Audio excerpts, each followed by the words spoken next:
Kita buka sesi diskusi. Apa tuh namanya? Tadi kan kita mulai dengan elit dulu ya, baru mahasiswa. Sekarang kita balik mahasiswa dulu atau publik, baru kemudian kalau yang punya posisi gitu kayak kadep, sekdep gitu ya. Kalau oleh Kaprodi sama Sekprodi udah gak bisa nanya gitu dari depan soalnya. Ya, oligarki ya. Siapa yang sebelah kiri? Pak Arif satu, Pak siapa namanya? Ya, Detra. Satu lagi sebelah kiri, perempuan. Siapa? Belum ada? Perempuan Pak. Ya nggak apa-apa lah. Pak siapa namanya? Ya, tiga. Siapa? Pak Vindi. Ya. Saya sebelah sini tiga lagi. Siapa? Kok lagi semua perempuan cuma Hanif nanti dulu, tadi udah nanya. Adi, Pak Adi. Siapa lagi? Namanya? Fauzan. Satu lagi? Sudah? Dua dulu. Jadi ada 5. Silakan Pak. Siapa tadi? Yang pertama kali. Pak Arif. Ya, terima kasih. Pak Arif tadi di panel mana? Panel oligarki. Oligarki, silakan. Ya, saya Arif Susanto. Pertama saya mau komentar soal sensitizing tadi ya. Ini bagi saya memunculkan semacam siklus ya, karena misalnya 2004 itu organizing powernya Fediadi sama Robinson muncul. Lalu 2012-2013 itu muncul Conference Beyond Oligarki yang diikuti oleh edisi khusus di Indonesia yang memperdebatkan kira-kira ada juga ya soal sensitivitas, tapi waktu itu kan kaitannya lebih pada meletakkan teori oligarki pada situasi pasca otoritarian. Nah, hari ini kira-kira kan 1 dekade kemudian, jadi ada semacam siklus gitu. Mungkin ini adalah yang ketiga sejak 2004, 2013 dan sekarang 2025. Dan saya pikir menarik untuk memunculkan tantangan apa yang bisa dihasilkan dari conference ini, kontribusi pada pengayaan teoretik itu tadi. Kedua soal kesulitan untuk menjawab problem terkini ya. Saya melihatnya begini, nomor 1 ada semacam kondisi yang sangat cair di antara aktor-aktor. Tidak hanya di level oligark, karena misalnya kan kita semua paham para oligark juga saling terkam ya, itu predatorik gitu ya mereka ya.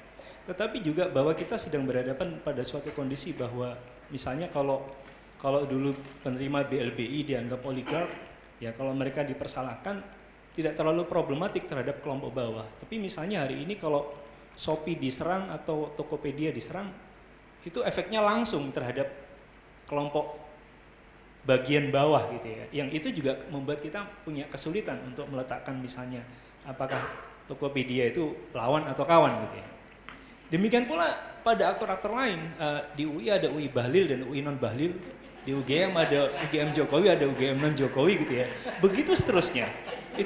Itu kompleksitasnya jauh lebih sulit dibandingkan apa yang terjadi tahun 98 atau beberapa saat setelah 98 gitu ya. Itu yang pertama. Lalu yang kedua, soal politics of everyday life itu tadi. Itu juga bagi saya menjadi semakin tidak mudah karena kalau dulu misalnya ada undang-undang KUHP gitu ya. Kalau kita bicara tentang kebebasan sipil, kita bisa mengatakan, oh saya nggak mau dimata-matai gitu. Tapi hari ini kehidupan itu menjadi semakin teknokratis dalam arti bahwa memahami hidup itu membutuhkan keahlian tertentu. Saya ambil contoh pandemi kemarin. Saya pikir hampir semua sama bodohnya itu, ya termasuk Menteri Kesehatan, untuk memahami apa yang sedang terjadi. Dan yang bisa menjelaskan apa dampaknya terhadap kelompok perempuan, terhadap organisasi sipil dan yang lainnya adalah yang mengerti logik di belakang pandemi itu, yang nggak semua orang paham. Sama juga halnya dengan soal teknologi misalnya gitu ya. Kalau tadi saya membandingkan misalnya UU KUHP itu jelas ada aspek yang intrusif di situ, tapi memahami undang-undang ITE saya nggak terlalu ngerti. meskipun esensi soal apa namanya ancaman pemberangusan kebebasan di situ ada, tapi saya butuh bantuan kawan-kawan yang paham IT lebih dibandingkan sekadar bisa main medsos gitu ya. Nah, teknokratisme itu yang mungkin bagi saya mempersulit menurunkan, nggak semudah itu juga untuk memahami politics of everyday life. Terima kasih.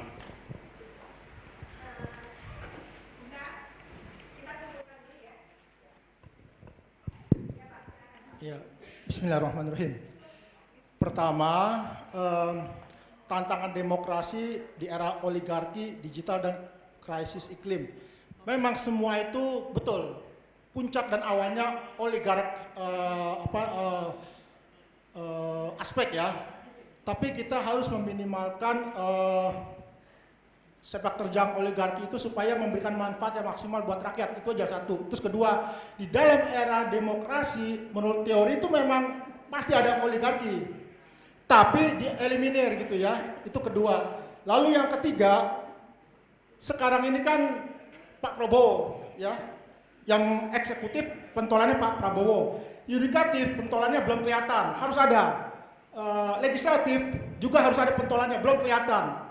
Ditambah lagi, saya yakin MPR harus menjadi lembaga tertinggi karena di situ dia menghimpun wakil golongan, wakil orang-orang yang dituakan di masyarakat, digabung dengan DPR sebagai penentu keputusan nantinya. Itu ketiga. Lalu yang keempat, bahwasanya solusi ilmiah yang harus dihasilkan dari perguruan tinggi adalah melihat kekinian dan waktu yang mendesak, yaitu 5 tahun ke depan. Apa itu? Yaitu kita harus bisa keluar dari middle income trap. Di situ kuncinya. Disitulah solusi ilmiah yang harus ditemukan oleh perguruan tinggi. Kenapa begitu? Karena nanti setahun, 2 tahun sampai 5 tahun kiprah Pak Prabowo dan kabinetnya itu akan ditentukan keberhasilan mereka dalam menghadapi tantangan middle income trap, di mana middle income trap itu didukung oleh bonus demografi. 60 juta angkatan kerja kita adalah sebagai potensi yang sangat luar biasa di dunia. Di situ kuncinya. Perguruan tinggi harus bisa menemukan solusi, memanfaatkan generasi muda, tenaga kerja tadi yang jumlahnya mayoritas, supaya bisa memperlihatkan ada suatu progres kemajuan, sehingga Pak Prabowo dan jajarannya dipercaya oleh rakyat. Itulah kuncinya sebenarnya. Baik, Pak. Itu solusi ilmiah. Ya. Terima kasih.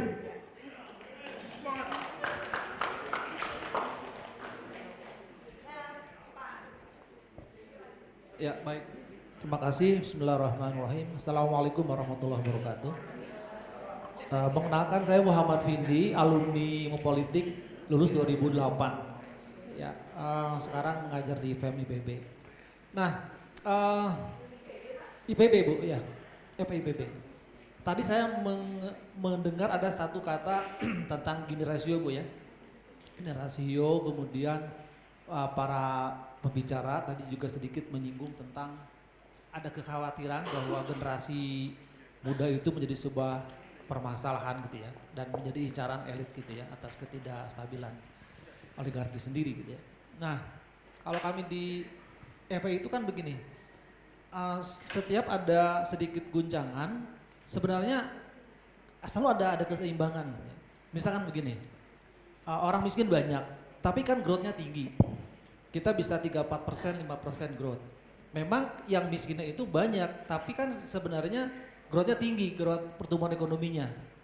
Nah, mungkin publik itu harus ada pencerahan. Sebenarnya negara pasti membuat satu penyeimbang gitu. Ketika ada permasalahan kemiskinan, poverty rate kita naik, tapi Menteri Keuangan atau Menko itu ngomong bahwa kita naik loh growth pertumbuhan ekonominya. Terus kita sebagai pengguna internet yang paling banyak di belahan dunia karena kita punya bonus demografi. Lah, lantas kita jadi bingung nih sebenarnya ketika fakta menunjukkan ada masalah ekonomi, ada oligarki yang demikian menggurita, tapi kita campaign juga, kita kampanye bahwa kita banyak hal yang positif misalkan di dalam pertumbuhan ekonomi, di dalam reduksi kemiskinan misalkan dan sebagainya. Maka saya pikir forum ini menjadi forum pencerah. Gini, pro kontra pasti ada atas kinerja pemerintah yang disetir oleh oligarki misalkan.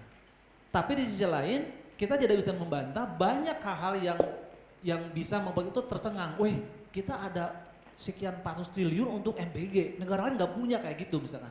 Artinya gini, ini ada Pak Ujang nih, Syahid kita nih, nanti kayaknya harus bicara juga tentang bagaimana negara sebenarnya menyeimbangkan kondisi ini. Terakhir dari saya, Bapak Ibu sekalian, solusi dari akademisi Pak.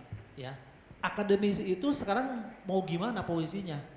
Apakah mau terus menjadi katakan merupakan bagian dari kekuasaan, atau berani untuk menyampaikan sesuatu yang memang di luar dari biasa gitu ya. Sehingga publik, oh kita masih punya sandaran nih. Di samping anak-anak muda yang ditangkapin itu, juga ada suara dari akademisi yang berani untuk menyuarakan kebenaran. Itu aja dari saya. Terima kasih. Wassalamualaikum warahmatullahi wabarakatuh.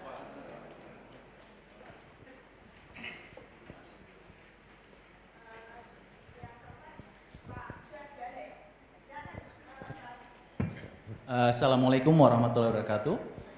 Oke, pertama saya lihat judul konferensi nasionalnya cukup bagus tentang tantangan demokrasi Indonesia dan global di era politik oligarki, digital dan krisis iklim. Mungkin saya mau mencoba mencari connecting the dots-nya ya. Yang pertama tentang oligarki itu sendiri. Dikatakan bahwa Indonesia katanya banyak mengeluarkan kebijakan-kebijakan yang demokratis. Tapi ternyata banyak kebijakan yang menguntungkan oligarki. Yang kedua tentang digital.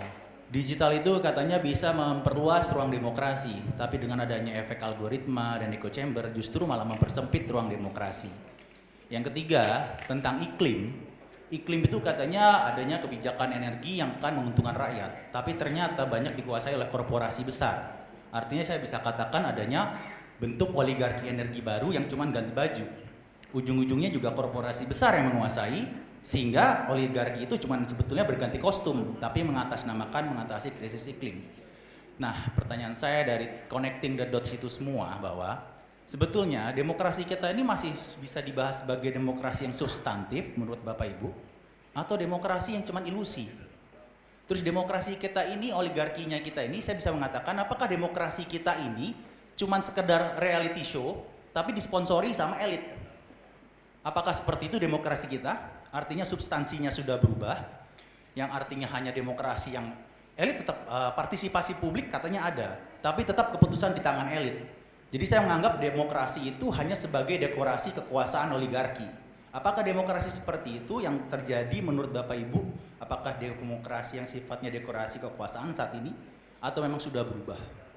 Kemudian terkait dengan digital juga saya mau menanyakan bahwa bagaimana sih caranya negara dan masyarakat sipil menata ulang ekosistem digital supaya polarisasi tidak terjadi. Bagaimana? Terima kasih.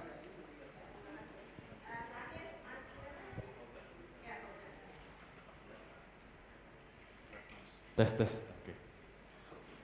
Mungkin aku pengen menanggapi atau 1-2 poin lah. Yang pertama adalah ketika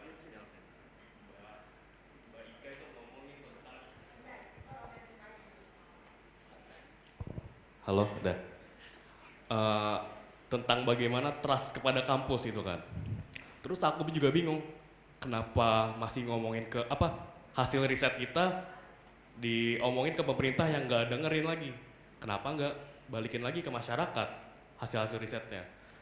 Aku ada refleksi sendiri ya selama belakangan ini. Adanya keterputusan pengetahuan di antara masyarakat.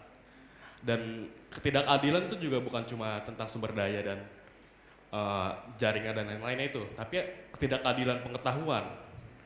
Masyarakat ini ya pengetahuannya masih terjangkit ya, kalau dari Mas Jamie bilang itu di politik of everyday life. Dia belum bisa menangkap apa yang terjadi kepada atas dan lain-lainnya itu. Mungkin itu sih. Dan aku ingin mendorong gimana caranya kampus bisa, selain dari akademisi-akademisi ini, kita bisa membangun organic research atau riset yang benar-benar dari masyarakat yang bisa munculin hasil-hasil penelitian dia gitu, bisa ditandingkan dan jadi data-data baru lagi untuk pemerintah dan lain-lainnya. Itu sih.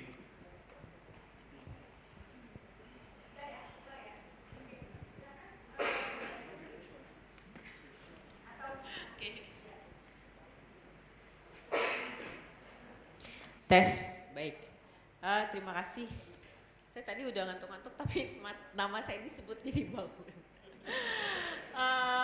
Sebenarnya gini, tadi kayaknya saya nggak menyebut riset disampaikan ke pemerintah ya, tapi sebenarnya riset untuk membantu advokasi. Karena barangkali ini juga sekaligus menjawab bagaimana tantangan kontribusi kampus. Tapi saya mau disclaimer dulu ya teman-teman. Saya bisa menjawab ini karena saya berada di lingkungan yang berbeda dengan teman-teman dosen di Indonesia. Saya punya KPI yang berbeda, saya punya sistem yang berbeda, sehingga saya bisa bicara seperti ini. Jadi ada privilege lah ya barangkali, atau barangkali juga kutukan entahlah. Tapi maksud saya adalah menurut saya gini, kita juga harus melihat bagaimana mau nggak mau kampus itu memang akhirnya dikungkung dengan sistem pendidikan yang mendiskreditkan kontribusi dosen sebagai peneliti. Akhirnya Mas Jamie pasti sebagai perwakilan dari Serikat Pekerja Kampus udah bisa menjelaskan nanti satu forum seminar sendiri gitu ya. Tapi saya melihat dengan adanya beban-beban administrasi gitu ya, dengan adanya KPI yang menurut saya tidak masuk akal tuh gini, kita diwajibkan tiap semester bikin satu publikasi jurnal gitu ya. Di saya satu tahun gitu ya. Nah tapi memang diharapkan yang berkualitas.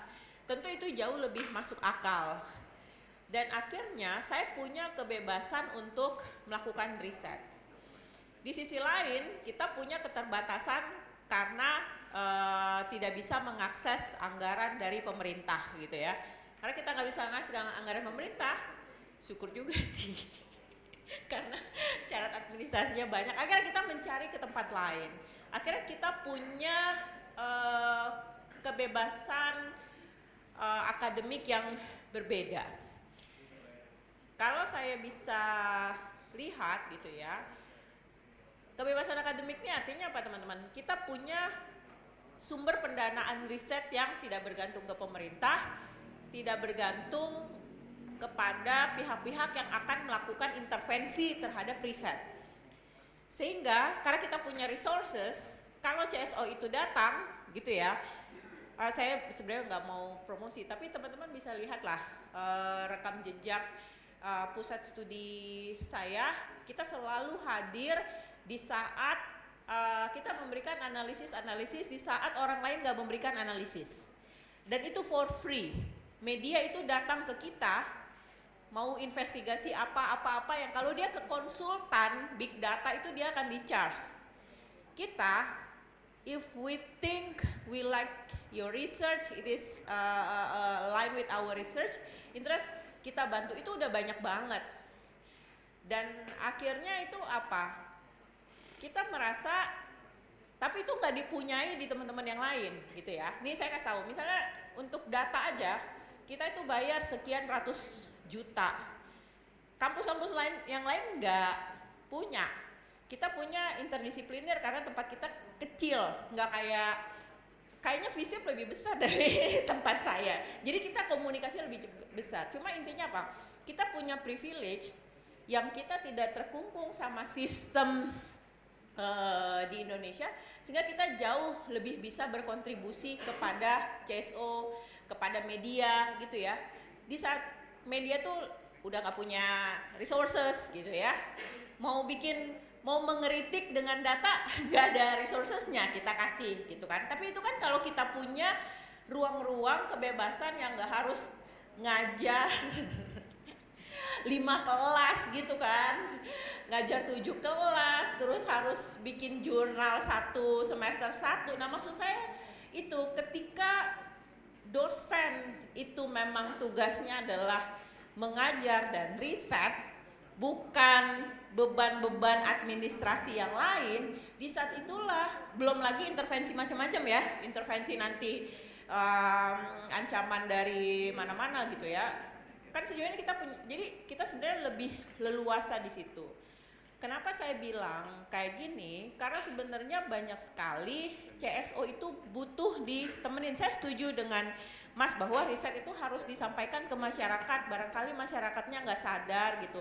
Tapi kita juga harus mencoba melihat siapa yang gini kan, kalau kita bikin strategi itu adalah bagaimana agar langkah kita lebih kecil tapi efeknya besar, gitu kan? Kita punya data, kita advokasi ke masyarakat bisa, tapi effortnya besar gitu kan. Nah dalam hal digital misalnya, kita udah punya data, kita bisa membuktikan efeknya besar kemana? Ke platform. Platform itu, kita udah sering banget ketemu, nih platform nih, kalau teman-teman ada yang riset, nggak bisa wawancara platform, ya, tulis artikel opini di Kompas, besok kamu tuh ditelepon diajak makan siang, Mas kayak gini Mas, sebenarnya Mas cara ini kita gini. Kenapa? Karena dia tahu dia punya reputasi yang harus dia jaga. Apalagi kalau teman-teman nulisnya kayak di outlet internasional gitu ya, kayak banyak lah misalnya macam lah. Itu satu. Kalau kita langsung ke sana, kita melihat efeknya besar. Dan platform itu dia itu mau dengar cuma 2. Pengamatan saya berinteraksi dengan platform itu cuma 2, dia takut. Dia nggak takut tuh kalau kita bilang banyak hate speech, banyak online polarisasi, nggak takut dia. Dia takut 2, satu dia kena denda waktu TikTok Shop ditutup, ya kan? Langsung dia macam-macam lah lobbynya. Kedua, kalau berkaitan dengan isu anak ini, kan ada PP Tuna. Saya sering banget mengkritik Komdigi, tapi di ruangan ketika ada Komdigi, ada platform, saya akhirnya harus siding ke Komdigi karena kekuatan mereka juga sangat besar. Nah maksud saya gini, kita punya riset, tentu harus ke masyarakat, tentu, tapi jangan sampai kita terlena dengan gini nih, akhir-akhir ini yang saya banyak ngeliat gini, resilience.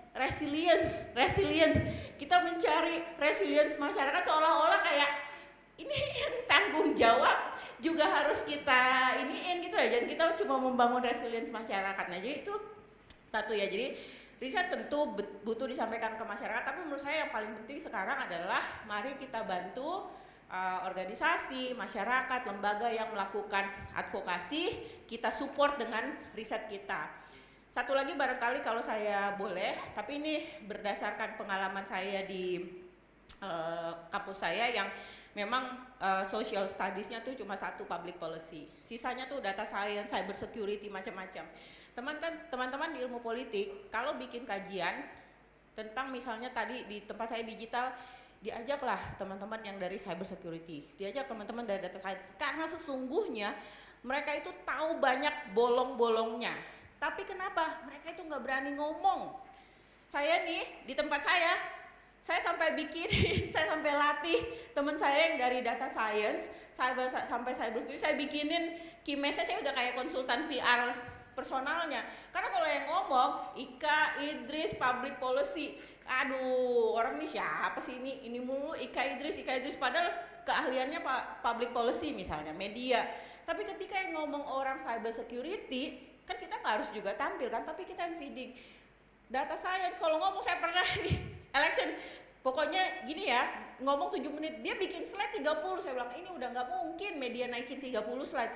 Kita ajarin, kita kasih ini, kita ajak diskusi. Nah menurut saya itu yang sangat anti, baik dari orang cyber security-nya, orang science-nya maupun social science. Jadi kita sangat, kadang-kadang kita nggak mau yang naik orang lain gitu ya, padahal dia punya keilmuan, dia punya ini, kita nggak harus tampil, tapi kita yang feeding. Gimana kalau nanti dia ngelawan yang lain gitu. Nah itu yang di tempat saya tuh akhirnya menjadi PR gitu ya, bagaimana agar orang-orang sains ini tuh mau juga turun maju ke depan, sehingga kalau ada acara, oke, siapa yang datang gitu kan, oke, kita taruh nih dan sains, wah udah dia mau ngomong apa, dia mau ngomong berkelit-berkelit, ini orang udah tahu teknis gitu kan, akan dikulitin secara teknis. Nah itu jadi menurut saya gitu ya. Jadi teman-teman di politik nih saya diberkahi dengan kemampuan artikulasi yang bagus, diberkahi dengan kemampuan analisis yang tajam, tapi ketika itu kita kerjakan lintas disiplin, menurut saya itu akan itu akan jauh lebih berdampak gitu kepada komunitas.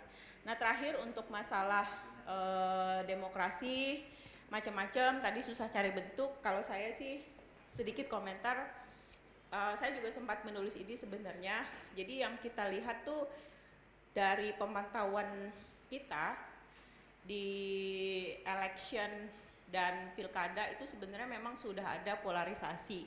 Ini saya udah sebenarnya udah ada polarisasi teman-teman, polarisasi kepada elit dan polarisasi antar kelas.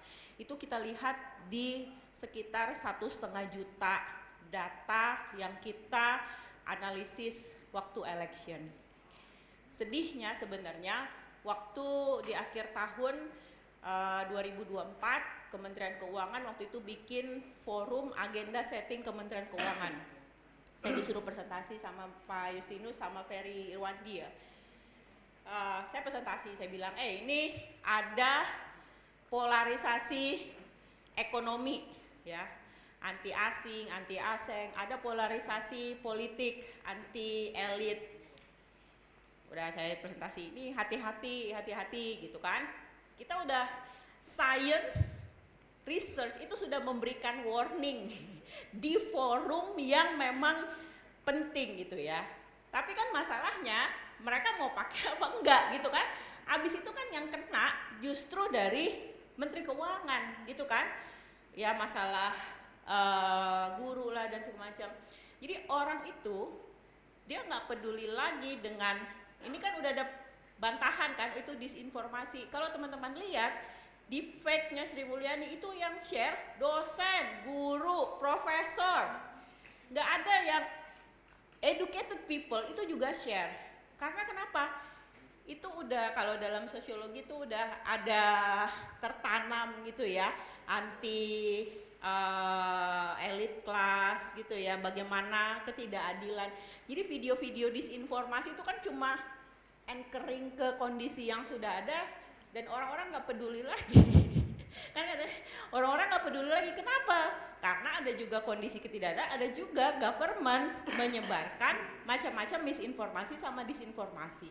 Jadi itu udah nggak peduli gitu ya. Jadi yang mau saya sampaikan di sini sebenarnya ketika kita bicara tentang demokrasi ini nanti kemana itu kemana, kok saya melihatnya selama ada perasaan injustice gitu ya, selama pemerintah itu tidak mengabaikan sinyal-sinyal yang bermunculan, ya seperti itu, seperti ini aja. Saya sempat diwawancara juga kayak ini kapan akan berlangsung, saya bilang ini akan berlangsung kayak gini kalau enggak ini cuma pemicunya aja nanti beda, kalau enggak benar-benar diadres di akar masalah justice dan masalah antar kelas ini ya akan kayak gini-gini terus gitu ya. Makasih. Jadi platform itu takut dua, satu kalau dia akan dikenain denda, sama kalau berkaitan dengan anak. Ini anak, ini kan ada PP Tunas. PP Tunas itu tiap ada acara PP Tunas hadir perwakilan platform. Datang tuh bos-bos untuk public policy-nya dari region ya. PP Tunas itu kan sebenarnya membatasi penggunaan media sosial pada anak. Nah, itu kan sebenarnya yang ditunggu-tunggu implementasinya. Tapi platform tuh maunya apa sebenarnya? Platform itu mau ditunda. Nih, saya pernah berada, saya sekarang tapi kalau yang undang platform udah nggak pernah datang karena saya udah tahu tujuannya dia mau menunda itu. Saya pernah berada dalam suatu ruangan dia gini. Ini tapi saya menceritakan ininya ya, kayak dinamika di dalam ruangan itu. Jadi, di dalam negosiasi itu. Jadi ada PP Tunas, maunya platform ini dibatasi agar anak tidak bisa mengakses media sosial. Platform itu kan selalu apa? Datanya mana? Datanya mana? Kalau memang itu berbahaya buat anak, ya kan? Komdigi nggak punya datanya, ya kan? Ada hasil-hasil riset yang small data. Dia kan nggak mau. Saya bilang sama Komdigi, minta dong, kan yang punya data dia. Kamu minta sama dia, kan government terus katanya, udah mbak, tapi katanya itu privacy. Saya bilang, privacy itu kalau kita bisa mengenali siapa orangnya, siapa namanya. Kalau data agregat itu bisa diminta sama pemerintah, ya kan? Terus dia datengin lah ahli yang lain, akademisi bilang, oh iya ini nggak terbukti, bla bla bla bla bla bla bla bla bla, data yang lain menunjukkan ini data. Jadi kan kayak dimain-mainin gitu loh. Terus sebenarnya mereka mau apa? Mereka cuma mau agar ini ditunda, gitu kan, masih ada kelemahan bagaimana pelaksanaannya. Tapi itu paling nggak kalau kita masuk dari dua itu, nanti dia akan lebih takut ke yang lain gitu. Dan saya sudah bilang juga sih di ruangan di panel bahwa sebenarnya sudah ada kok gerakan-gerakan antar CSO di Asia Tenggara untuk menuntut akuntabilitas platform. Jadi itu bukan nggak mungkin sih untuk kita meminta pertanggungjawaban platform ini. Terima kasih.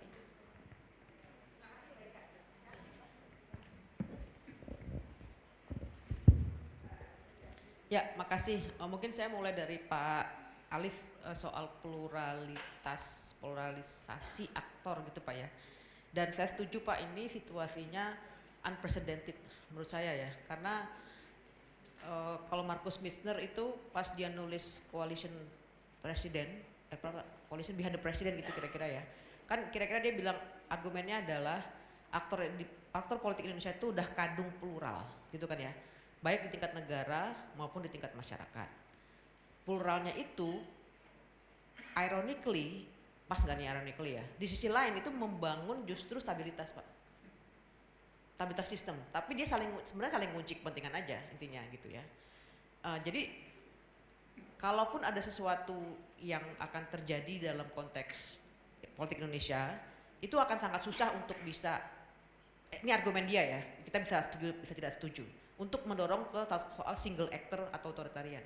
Karena itu udah kadung kunci, itu argumen dia di tulisan itu.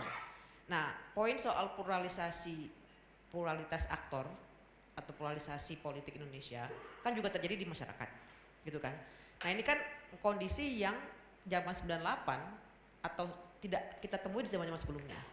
Nah, ini yang menurut saya membuat sebetulnya ini saatnya ilmuwan politik baik yang dari Indonesia sendiri maupun dari luar itu menurut saya masih kebingungan untuk maknai ini apa gitu. Ini apa itu bisa terkait soal theoretical framework, analytical framework, atau kemudian solusi gitu. Apa ini? Ini semua orang sedang kira-kira sedang memikirkan dengan keras ya kondisi pluralitas aktor ini dan kaitannya apa dengan politik, karena derajat pluralitas aktor itu sangat tinggi gitu. Nah, kalau Bapak Ibu teman-teman ngikutin perdebatan saya sama Mugis ya soal gerakan rimpang atau rhizomatic movement, itu kan juga soal perspektif sebetulnya yang kita sedang perdebatkan. Perdebatan perspektif itu berarti yang satu melihatnya ini nggak ada gunanya gerakan-gerakan plural ini, karena pada akhirnya yang menjadi kunci bagi politik itu adalah gimana kita bisa menguasai gedung DPR gitu misalnya.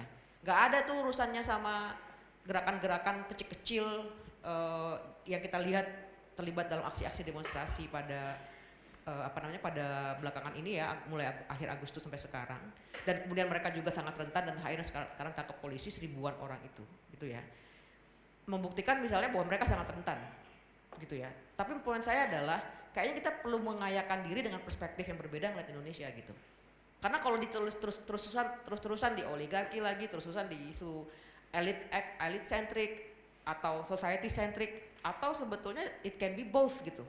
Nah, kita kan belum nemu nih gitu perspektif sebenarnya yang bisa menjelaskan ini apa dalam konteks politik Indonesia saat ini gitu. Plus kemudian ada digital yang memperluas atau mengamplifikasi gerakan itu menjadi sangat luas, tidak hanya di kota-kota besar tapi juga di kota-kota kecil.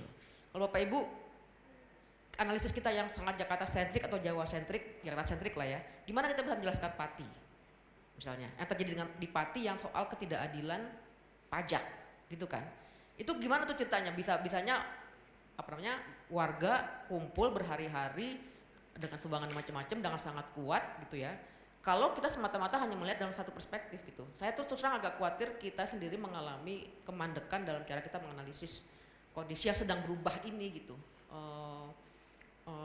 Yang mungkin kalau menurut saya membutuhkan alternatif penjelasan lain dan mungkin penggabungan. Ini kan seringkali kita dipetakan ini positivistik, ini non positivistik, ini post strukturalis, non strukturalis. Sebenarnya menurut saya dua-duanya bisa kepake. Tinggal kemudian memang mengkerangka analisiskan keduanya itu yang membuat kayak tadi.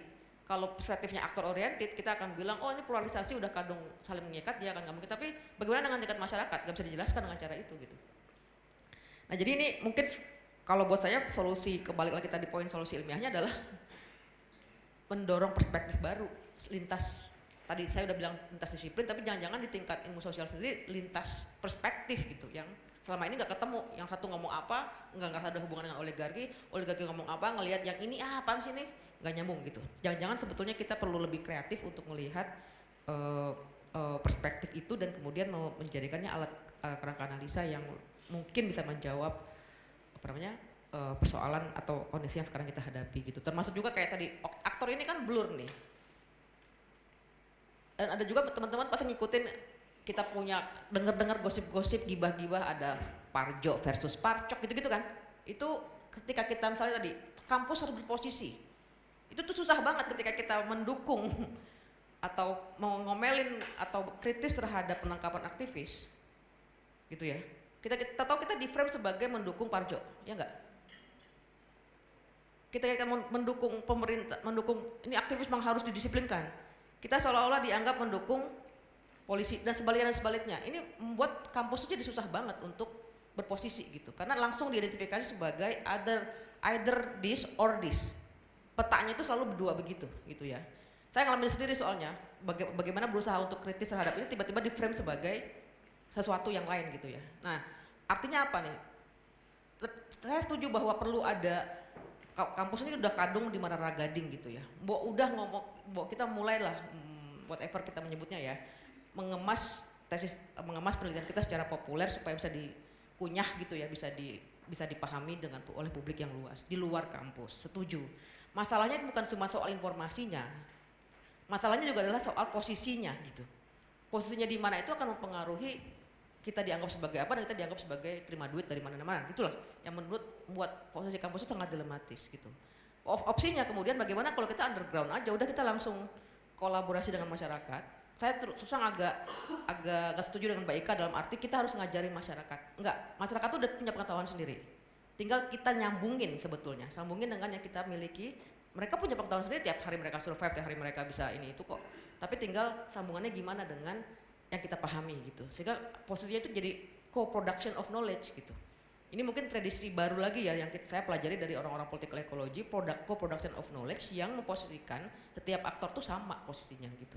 Bahwa mereka punya pengetahuan yang berbeda dengan kita, tentu saja semua orang punya pengetahuan yang berbeda dengan kita. Bahwa mereka mungkin gak paham yang kita pikirkan dan katakan, sama juga. Kita juga kadang-kadang nggak ngerti apa yang mereka pikirkan dan katakan gitu. Tapi tradisi co-production itu mendemokratisasikan pengetahuan. Dan feeling saya kayaknya kita perlu menuju ke sana gitu. Mungkin dengan jalan sunyi ya, karena kita nggak perlu aplikasi atau perlu ini di kampus kita bisa masukkan sebagai pengmas gitu ya. Tapi sebetulnya jangan-jangan gini, kalau saya udah capek banget ngomel-ngomel soal oligarki dan macam-macam, mungkin solusinya kita mungkin bisa fokus pada potensinya apa yang tersedia. Dan teman-teman tadi kan juga bilang potensinya apa sih yang tersedia, kita bisa ngapain gitu kan gitu kira-kira kan. Nah jadi mungkin kalau ngomong semua beban dosen kerja, semua kita punya beban gitu kan, tapi kan opsinya kemudian ada nggak yang bisa kita lakukan dalam kondisi serba sempit ini. Tadi yang istilah Mas Jamie itu celah-celahnya ada nggak sih sebetulnya. Nah kalau kita bisa kreatif mencari celah-celah itu dan melakukannya secara kolaboratif dan bareng-bareng, nih saya sama Mas Jamie lagi terus dorong kolaborasi antar juga dengan Mbak Rianti dengan teman-teman dosen-dosen yang lain juga kemudian saling menguatkan gitu. Ini susah banget soalnya dikerjakan sendirian gitu. Nah dalam konteks itu kemudian sebenarnya demokrasi Indonesia itu apa? Yang ngikutin Freedom House aja, demokrasi elektoral. Yang demokrasinya cuma ada karena pemilu. Kalau udah gak ada pemilu kita nggak punya demokrasi, gitu aja. Secara substantif nggak ada. Karena harusnya demokrasi itu bukan hanya demokrasi politik, tapi juga demokrasi ekonomi. Demokrasi yang mensejahterakan, itu belum punya kita. Demokrasi ya baru mensejahterakan yang punya kekuasaan. Gitu. Yang nggak punya kekuasaan minggir dulu, nanti gilirannya nggak tahu kapan. Gitu. Kita semua termasuk di dalamnya gitu. Nah yang tadi saya juga mau balik tadi, posisi kita mesti ngapain itu kan sebenarnya kembali pada kita sendiri ya. Ketika kita nggak ngebayangin orang di luar sana siapa, kita tuh termasuk warga yang berkepentingan dengan semua stabilitas politik, berkepentingan dengan situasi aman, berkepentingan dengan semua distribusi ekonomi yang merata gitu. Nah itu yang menurut saya belum bisa kita sambungkan antara demokrasi politik dengan demokrasi ekonomi gitu. Dan tapi saya tetap melihat potensi ya, digital itu potensi banget untuk bisa kita manfaatkan. Tentu saja setuju dengan Mbak Ika, selalu ada pedang bermata dua ya. Dia bisa jadi sumber informasi, tapi bisa juga di sisi lain dia memperkuat komunitas, memperkuat ekonomi, memperkuat macam-macam. Jadi mungkin kita ngelihatnya tuh di pedang yang di sisi mata uang, di sisi yang satunya aja ya, itu bahwa dia punya potensi. Udah gitu kita bisa optimalkan gitu. Sehingga kalau enggak opsi kita tuh kayak kayaknya lesu, surem banget nih kalau ngeliat Indonesia gitu ya. Makanya wajar kalau WNI punya rute masuk surga gitu ya. Karena ruwet tiap hari. Ada aja masalah yang kita lihat dengan tiap hari. Nggak pernah habis-habis gitu. Baru setahun. Belum kita bayangin 2029. Jadi banyak-banyak sabar, banyak-banyak inhale, exhale gitu ya. Maka kita akan masuk surga. Itu katanya netizen yang paling selalu benar gitu ya. Nah,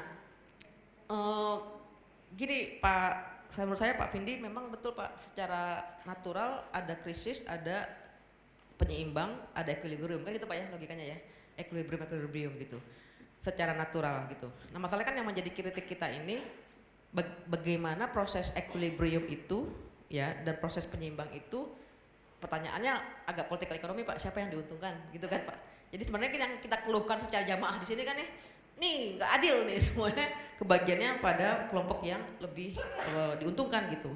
Jadi satu sisi saya suka ke teori oligarki ini karena sangat kritis ya Pak ya, pada sensitif pada inequality of power and equality of access gitu. Tapi di sisi lain saya juga paham kalau teman-teman ekonomi frustasi, just solusinya apa gitu. Solusinya jadi nggak pernah kelihatan dari pandangan kritis ini gitu. Dan memang betul Pak, karena kalau dari logika teori oligarki itu mungkin solusinya adalah perlawanan, collective action gitu. Yang sekarang kita anggap sebagai noise. Ribut terus, nggak habis-habis, gantian, habis ini pesantren itu, habis itu, belumnya lagi ada apa tiap hari gitu. Tapi menurut saya itu konsekuensi demokrasi gitu. Kalau nggak mau demokrasi, kalau mau tenang, otoritarian udah pasti. Dimana kontrol terhadap pendapat itu dilakukan, dan ini menurut saya udah menuju ke sana.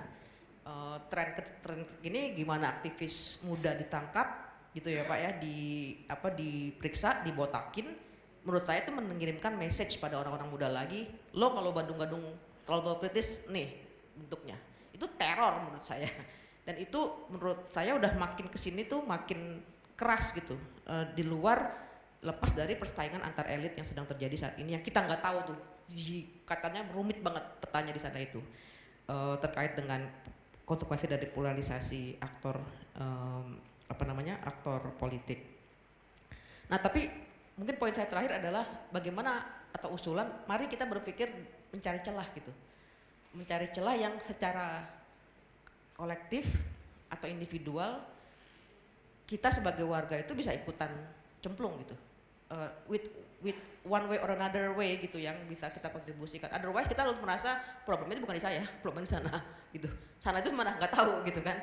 Karena kalau pertanyaan apa solusi buat kampus atau solusi dari kampus itu penting karena kita semua adalah warga gitu. Kita semua perlu menjadi bagian dari solusi yang kita seminimal yang bisa kita lakukan. Mungkin itu Mbak nanti poin saya. Terima kasih. Mas Jimmy silakan. Oke, supaya disukai oleh Mas Jimmy sebentar. Ini kita punya waktu sampai jam 4. Mau dilebihkan? Nggak usah. Nggak usah. Enggak, apa akan ada pertanyaan lagi? Cukup? Nanti kita bikin apa tuh namanya gitu? Kesepakatan bersama apa? Enggak, bercanda. Mas Jimmy. Oke. Yang penting nggak usah dilanjutin, udah cukup deh ya. Saya nggak akan jawab semuanya karena kebagian beberapa udah dijawab, jadi mohon maaf kalau ada yang tanya saya nggak jawab. Saya mungkin fokusnya di Pak Vidi dan Maulana ya. Iya betul, ada dari perspektif neoklasik tentunya kita harus melihatnya sebagai kecenderungan mencari keseimbangan ya, equilibrium. Tapi kalau kita melihat dari kacamata yang lain, keseimbangan itu bukan sesuatu yang sifatnya dapat direncanakan.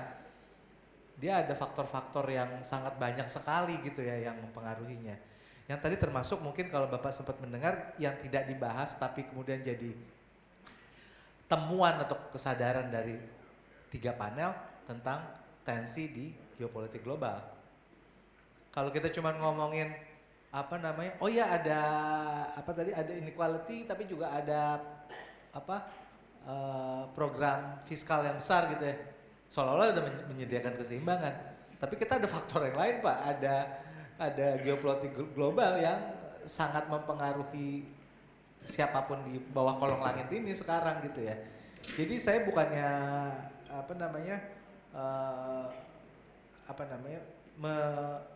sejak awal mengabaikan kemungkinan itu, tapi saya mau loncat aja deh.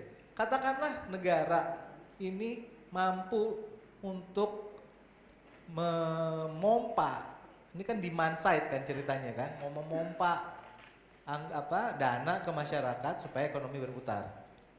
Pertanyaannya, dengan struktur ekonomi yang sudah ada sampai sekarang ini, yang tadi kalau saya di piramida saya di politics of production-nya sangat bergantung kepada ekstraktivisme, kira-kira secara matematis berapa banyak penyerapan tenaga kerja yang akan tercapai?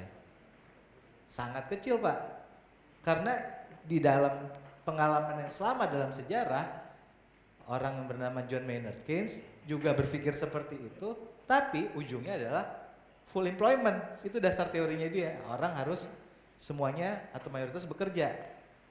Nah, kita nggak melihat ada kesambungan tuh dengan model itu Pak sekarang. Makan bergizi gratis, koperasi merah putih, akan sedikit sekali dapat menyediakan lapangan pekerjaan. Mayoritas orang akan tetap menjadi urban proletariat digital, jadi ojol, jadi pedagang di medsos segala macam informal itu Pak. Dan itu semua menurut saya sangat sulit untuk diregulasi oleh negara. Beda dengan pekerja konvensional, dia bisa diberikan misalnya kalau di dalam pengalaman Eropa Amerika dengan jaminan sosial sehingga kemudian dia berkurang keresahannya, kemarahannya. Yang terjadi di Agustus kemarin kan yang marah adalah orang-orang yang unregulated Pak.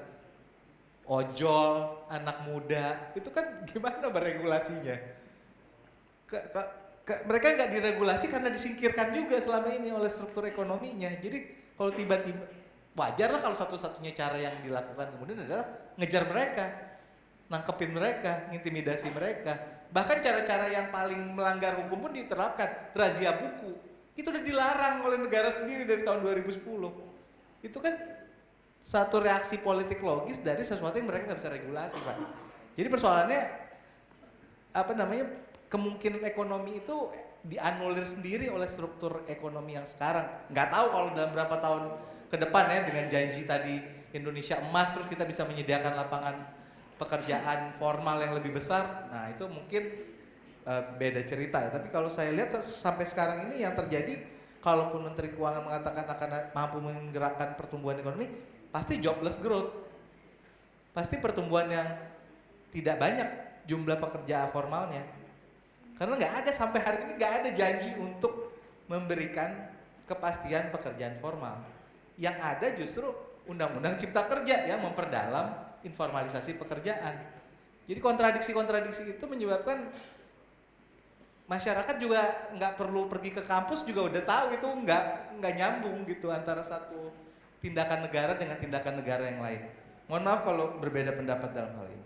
Yang kedua mengenai tanggapan terhadap Maul, apakah demokrasi dikendalikan elit?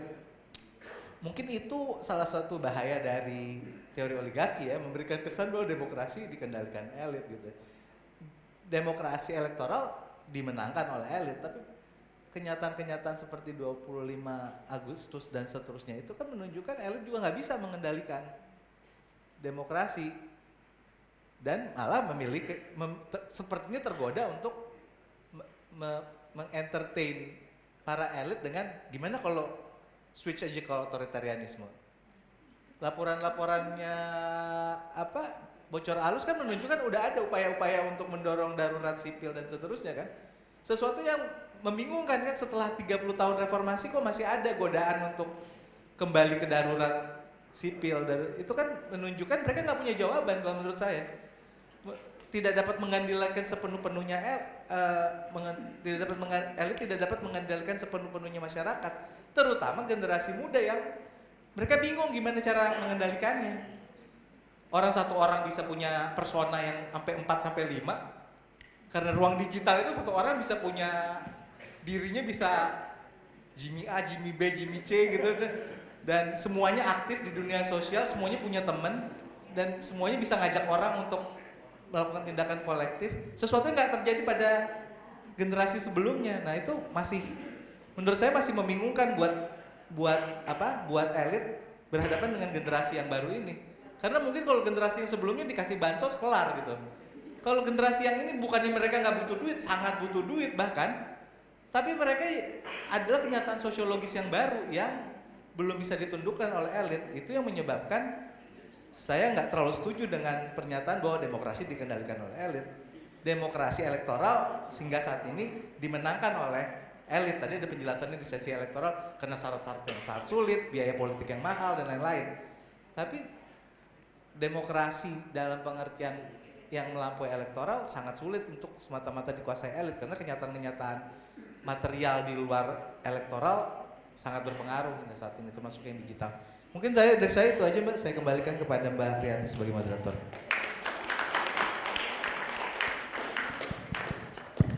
Baik, saya izin berdiri karena udah pegel duduk capek. Baik, terima kasih pada Prof. Linda, Bu Ika, dan Mas Jamie. Kita beri aplaus dulu kepada mereka semua.